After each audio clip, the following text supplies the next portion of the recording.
Good afternoon, everyone, and welcome back to another Supercoach Insider podcast. My name is Swiz, here to talk about the Round 6 team discussion and Q&As that have been sent in this week. As always, check us out on all the platforms out there, Spotify, SoundCloud, YouTube. We really appreciate everybody who's been checking out our content. The boys have put up their team podcast, so definitely check that out. I know we caught up together to talk about round 6 and some of the trading and discussions that have been going on. And I know we've had some questions since then, so that's fantastic that people have been reaching out. We're always happy to talk Supercoach and footy, so thank you to all the people who've been checking out our stuff, and hopefully we can answer some questions here today. So overall, I went up this week, 7,000 overall. Scored 2,202 was my score last week. A couple of trades that happened. So I brought in Doherty, so just to sort of strengthen up the back line. And also went early on Sammy Hayes. I was going to have a Driscoll. I'm really regretting that now. I was kind of really worried about his role, and looked fantastic in that Fremantle game. I was there watching the Bombers and Freo and really cemented his spot. So a little unfortunate, but well done to the 40% who now have him. I did recommend to a lot of people to get him in. It was one of those last minute decisions where I thought, no, I needed some extra cash because that's what I want to do the next couple of weeks. And looking at the rookies that I want to bring in and the premiums I want to bring in, I was going to be a bit hamstrung of what I can do if I didn't have enough cash available, and also if I had to bring in Hayes in a couple of weeks' time, which I was always planning to do. So he looked fantastic, so I'm not disappointed there. Just a little bit disappointed on the fact that O'Driscoll's gone from next out because of Darcy Tucker being the sub to looks like he's going to have a couple more games, but then that's always dependent on how well he plays. But so well done to those who took my advice and the other boys' advice on that. So far this week, I've made 2 trades, and that's all around first row. Unfortunately, he seems to be maybe carrying an injury or just playing a bit of a different role. I know the boys and I talked about the other day about it seems like Tuk's now the person attacking the ball and hasn't laid a tackle the last 2 weeks. And Matty Rowell just seems to be playing defence and, defensive midfielder where he's been tagging blokes and just worrying about tackling. I think the Sunday Footy Show was talking about the fact that he just gets no uncontested ball at all. So there's always a chance that somebody's highlighted that to him, but just the way he's sort of playing at the moment, and that break even of 100. So I'm going to move him on, and that's where Rosses has come into the forward line, averaging 73. Doing a lot of that defensive pressure stuff around the packs. Didn't kick goals this week, but the first week kicked 3. So I really think he's a good cash cow to have. And I'm really hoping not as many people jumped on him, will jump on him, because they obviously want a Driscoll and they're trying to upgrade. So Rao down to him makes 270k. And the other one is Bruce, which I was always planning to get in. So Hayes becomes my backup. I don't have the ruck loophole at the moment. And I will definitely be hoping that Bruce plays, and if he doesn't, Hayes, it seems like a handy backup as it is, and I'll just be backing those 2 in at the moment. And if something goes wrong, well, I've always got the option to use the trade at some point and put English back in there. For those who can see now, I've got English on the up in the forward line. So that was the trade last week with Grundy. It was kind of a thing on Thursday when I was discussing it with Chris, how many forwards, how many ruckmen Collingwood were playing last week, and I was kind of really worried about Grundy's role, and he's struggled a lot against Brisbane. So Grundy moved on last week, so that freed up a bit of cash as well. So after those 2 trades that I'm going to be making, I've got 680,000 in the bank now. There's a big chance I might use a boost this week because I don't want to just have 680,000 sitting there. And the news just came out there where Cameron was talking about not tagging Jack Steele. If he was to get off the leash, they'll send a Lockie Ash to him around stoppages. But so I was sort of tempted by getting Steele in last week. I kind of wanted to have a look at him one more week. He's looking really good in that midfield, so I might probably move that week this week where he's got the break even of 115.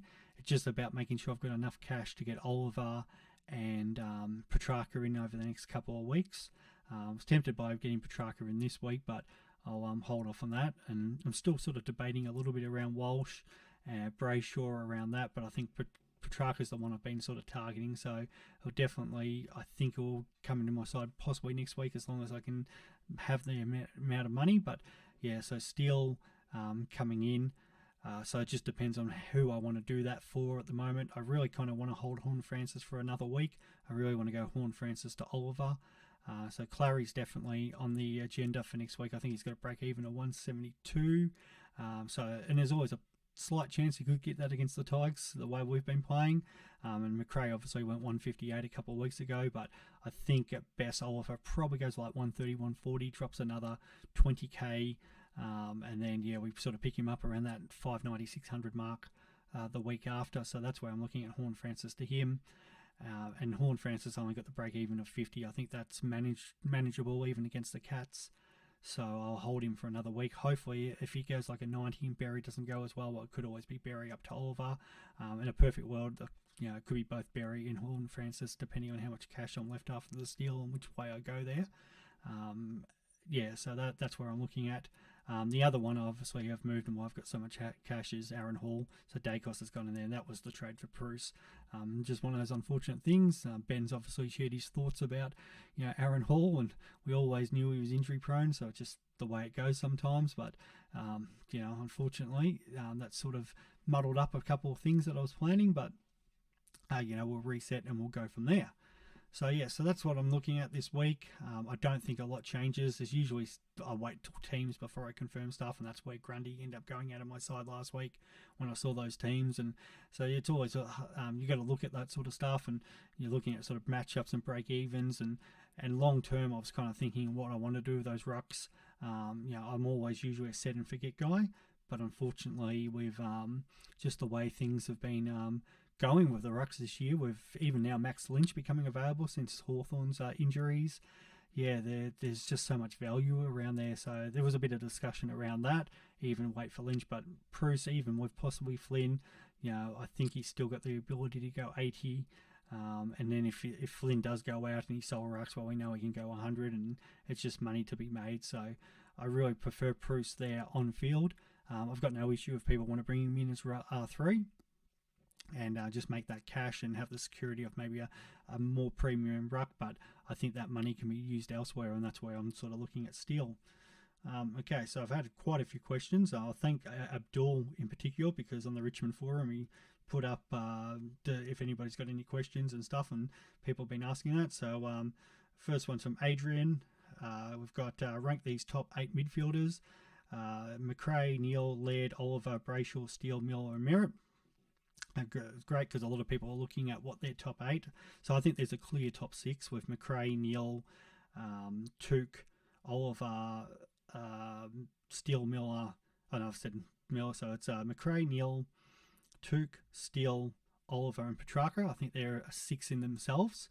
And then you've got the 7th, which I think Brayshaw's the 7th, but as I think Chris said the other day, it'll be interesting to see what happens when Fife comes back.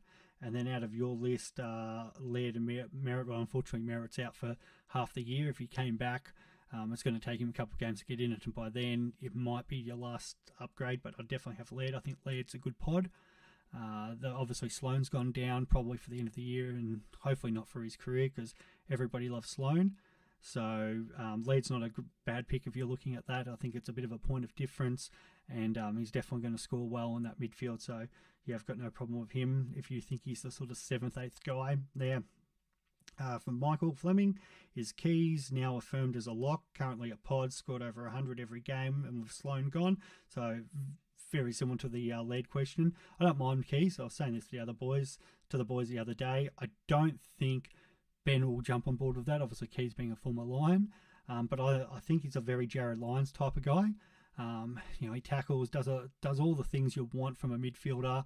And the only person taking points off him was Laird, but we've seen with Petrarca and Oliver, I'm trying to think of if we can go back to Pendles and Swine and all those Geelong midfielders for so long. It doesn't really matter if there's a second guy. The Bulldogs are a great example. McRae, Bont, Bailey Smith, they all score. Obviously winning helps because the bigger percentage of the pie. So I don't see Laird being a problem there. And Keys, no problems. I don't think you're looking at him as like your M4 and M5, but everyone's sort of talking about this M8 spot. And some are talking about Tom Green because he's a bit cheaper. I've seen Bailey Smith thrown up. Sam Walsh is a good one. I really do like Walsh. But then still, how does Walsh play when Cripps comes back in? Paddy Cripps, a lot of people will hold. It'll be interesting to see if he gets up this week. So there are some good options at M8, and I don't mind the keys. It's something different. So from Carl, most had the top 3 rucks this year as Gawn, Grundy and Darcy, but that seems a long shot now. I'm keen for an updated projection. I really like Darcy. I watched him play. Obviously, it was only against Draper, and no offence to Draper, but he seems a bit of a yard off at the moment. We saw what Darcy can do against the weaker rucks. He had some massive scores on the tail end last year. He's going to drop cash. It's a shame because all 3 of them have the last bye, but I really like Darcy as that R2. I've had Gawn R1 all year. I'm keeping with Gawn R1. I just think when the whips get cracking, he's going to score even better. He's not going to be that 130 guy that we used to see, but he can still go 115, 120 as an average. So Gawn 1, Darcy 2, and Grundy away way down on 3. We were hopeful that last year and the year before was just kind of those sort of down years, but ever since he sort of signed his contract, it seems like he's just gone downhill. And when they played, technically up to 5 ruckmen last week with Kruger, Cameron, Cox and Roughhead used to be a ruckman in the same side. It's never good for him. So I think he'll rebound this week, Grundy, against the Bombers, but then I think there'll be some lean periods after that. From Brenton, with the return of Zach Jones and Hunter Clark, will those who jump on Jack Sinclair train have to jump off the next station? Yeah, I like that. Always like a good train joke as well. It's more like I don't think Sinclair's a bad pick, but with the Saints start, the Saints have had a really easy draw to start the season, and unfortunately, I think for them it gets a bit tougher. I know the D's are coming up for them soon. Even GW's away this week. Never an easy contest. But the bigger thing is Zach Jones comes back in, and Hunter Clark's not that far away, so. Not that I don't think it affects his role majorly, because I think he'll still be up around the ball and a bit of half back there as well. But because we do say about the Dogs that they can manage and get a lot of points there because they've got so many good midfielders. But you've got to be winning to do that. I think in those tougher games, Sinclair probably drops back from that sort of 100 115. I think he's going at the moment, more back to maybe a 90 guy. So those who have got him from the start, fantastic. But it's the problem now jumping on. I think you're going to end up having a guy who's more 90s, and that might cost you compared to some of those top defenders. So I was recommending sort of Sinclair. I was happy for those people messaging me and saying, should I jump on? And then even up to last week, no problems. But now I think with the Saints ins, you're going to start missing out, or that's going to become a decline of his scoring. So no, good one. Callum wants to know how to plan for the buys. He hasn't played Supercoach for 10 years, Callum, but wants a bit about buy strategies. No, that's fine. So you want to be looking at no more than 3 players per line from each buy round.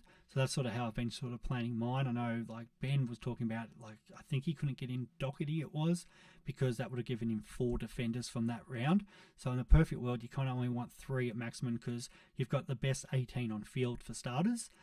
So it doesn't matter if you're kind of missing 1 out of each line. So if you've got, you can't cover 1, so you've got 2 defenders come on, so they come on and cover those 2 of the 3 guys that you've got missing. You miss 1 while you've still got 4 guys who aren't going to count to your score. Now in a perfect world, you want 22 playing, and then it takes your best 18, but as long as you've got 18 and hopefully not many rookies on field by that buy time, that's fine. So that's the first strategy. And the second, with the boosts this time, you want 2 boosts for those buy periods. So not the first week coming into buys, but round 13, round 14, you want to bring in 3 guys from round 12 and 3 guys from round 13 in a perfect world. So and it doesn't need to be obviously upgrades. It can be like maybe 2 upgrades, 1 downgrade, or you might even want to go 1 up, 1 down, set it up like that. But in a perfect world, you want to be using 6 trades through that buy period. You want to get your team as close to finish as possible. And that can include like Cornelio or Dacos if you think that's kind of near a finished product, because those guys could still be scoring really well. So it doesn't necessarily mean get all rookies out. It's just the ones that aren't scoring as well, like your Rochelle's and Horn Francis, who can be up and down. You kind of don't want them as you leave the bye period. Abdul wants to know how to preserve tennis rackets, so that's a good Richmond joke where Abdul, every time he cracks it, he throws a tennis racket and that with his team. Brian, what would you suggest as a minimum amount of trades to have after the bye rounds? Yeah, great question again, Brian. The big one, it's always hard to tell with that because a lot of people go aggressive early and try to get their team up to full premium. And I know I've tried to do that in the past, and I think I've had 3 top 1,000 finishes, a couple in the top 500, where I've been aggressive and my team's flying by period, where other people got more trades, but they aren't scoring the same amount of points as me because of that reason. The issue then I had one of the years, I think I was ranked about 40 or 50th, and then I ended up running out of trades and playing for overall there, and there was an injury, and then that set me back to about the 500th mark. So you definitely want, in a perfect world, you'd love to have 4 coming into the finals if you're especially a league player, because obviously it's going to take some of those trades to upgrade. The bigger issue this year is with these COVID protocols, so you'd probably want maybe 6 coming into the home and away. So you backtrack there and go, well, if you can get away with sort of 12 after the buys would be perfect because we've got the extra 5 trades this year. But it all depends, I guess, on COVID. Like if we end up getting a big outbreak in one of the teams in 2 or 3 weeks, especially say the Bulldogs or Carlton, where a lot of people have those sort of players, it could massively change and we might have to use some boosts. So I would say coming out the buys, 12 and 1 boost at least, maybe 2. Is your perfect scenario. So nothing on that one. So I did have a question from Shane regarding drafts and what happens if you've got people, your commissioner who's trying to bend the rules and mucking around with some of that stuff. Or even just general trading in drafts and that, which is obviously something that people like to do. Firstly, if you've got a group of you, usually just mates playing draft, but you should have some set out rules from the start, which always makes things easy. If you're all in communication with each other and people being transparent, then it takes away for any dodgy dealings happening there. And also with trading and that, that's where keeper leagues are the better way to go, because people who are sort of start getting this situation where they've already lost 3, 4, 5 games and down the bottom, well, it's hard for them to keep motivated for winning, where at least with a keeper league, if they're down the bottom at this time of a year, you could start offering tradings. Let's hypothetically say you've got Rochelle and you're up the top of the premiership. Well, they might want Rochelle and they might want to give you one of your good defenders or something like that, because they're rebuilding for the future where you've got a chance of snagging a premiership. So I always think keepers are the better way to go. But if you're in a standard draft, you'd hope that some of those teams that have started slowly start making some moves and that, and that's where the waivers get really important depending on the size of your draft too. You've got to just it's always hard because there's more people who are more keen than others, so if they're picking off the best players in the waivers all the time, it makes it sort of harder for everyone else. So that's where the standard drafts gets harder. And now I find that even one of my standard drafts, I think I've got Fife, Dusty, there was somebody else I've picked up late, Zachy Merritt as well. So I've lost 3 of my primos and that. So the motivation for that yearly draft is a bit harder, where if I was in a keeper, some of those guys might be picked off for guys who have got teams who are up and about and who might be challenging next year, and I might go after some kids. So that's usually the way for that. I know Carl asked me a question. I'm just trying to find that one. Petrarca or Tim English. So as I said, I went and got Tim English last week. It's a bit of a dilemma for some people. What do they do with Grundy? I nearly hold Grundy this week just because it's the Bombers, and I think he should score pretty well. But Tim English has shown that he's going to be a top 6. He's looking so comfortable and he's developed really well. So I kind of think you need to get him. It's probably now priced out. We're getting to that point where it is paying premium price, but at the same time you're getting a top 6 forward and who can look after you in the ruck. Petrarca, I really love as an option. We know what he can do, and I think as the season goes further on, he's going to have some massive games. I know they've got the Tigers this week who do league points, the Hawks the week after. So I don't mind that either. In a perfect world, you want both. Just because of their break evens, you probably want to get English now and then try to get Petrarca in a couple of weeks. Is the way I'd be going. So I think that was from Kalza. So thank you for that question as well. And what have we got here? Thinking of going, this is from L, thinking of going Rao, Grundy to and PMAC to Witherden, Steele and Bruce.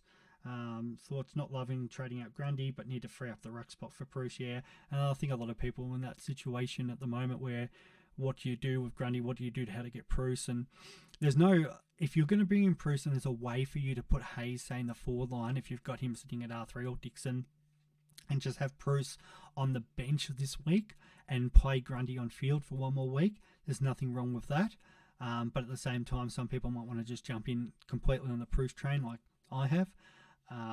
And yeah, to get in Steele, yeah, definitely, because it's Primo for Primo, and Jack Steele, we know what he's going to be top. I think he's going to be top 3. He's only had that one bad game, which is the first match against the Pies. Since then, he's settled back into doing what he does best. GWS, I think he should score pretty well if they're not going to tag him. So yeah, it's one you want. Witherden, I don't mind. He's scoring really well. A bit different this week. McGovern's back.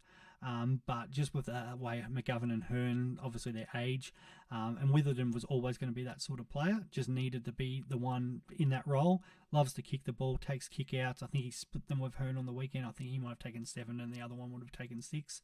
So, I don't mind the Witherden one. The question is, you just really want another West Coast injury down the back line. So that's definitely a thought there. So I don't mind that trade, Al. So definitely something to consider.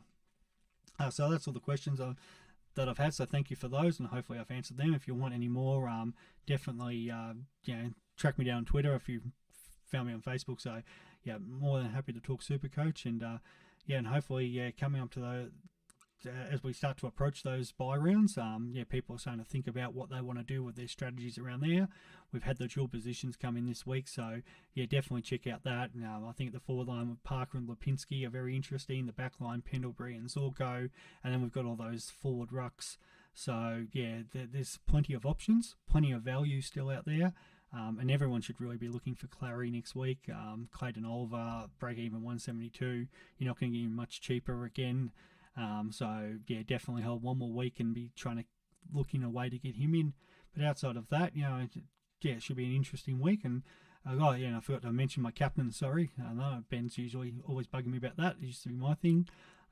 So yeah, this week I think it's Neil into McRae or whichever one's playing first. I think it's as I'm trying to get this back up, but we've got.